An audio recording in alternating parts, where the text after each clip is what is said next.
Has always been a hot topic in Oklahoma. While some lawmakers feel strongly it should be against the law, as News 4's Amaya Ward found out, others are just as passionate about allowing it. Amaya.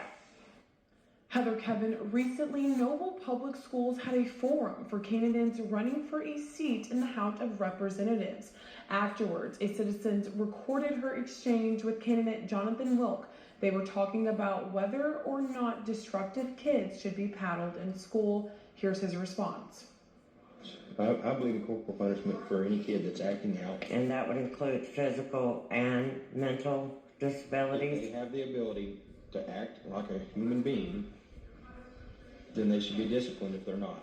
That's Jonathan Wilk from Goldsby, a Republican candidate for House District 20, appearing to champion paddling children, including some students with disabilities, during a recent candidate forum. I think every teacher, when I was growing up, had a wooden paddle hanging in the front of the room, and I'm a big proponent of that. The Oklahoma Institute of Child Advocacy claims our state is one of the few states still allowing corporal punishment. Joe Dorman has been championing children's causes for years.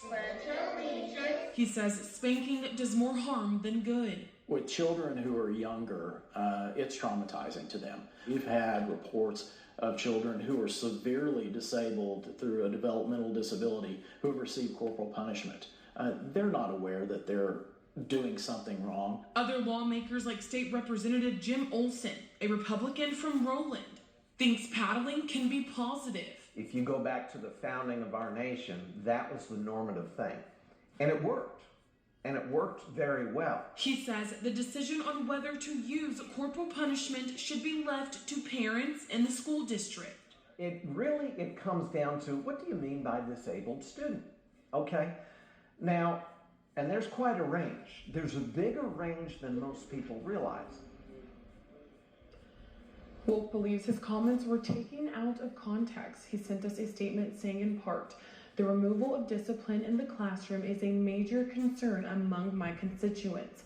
A lack of discipline is disruptive to classrooms and society in general."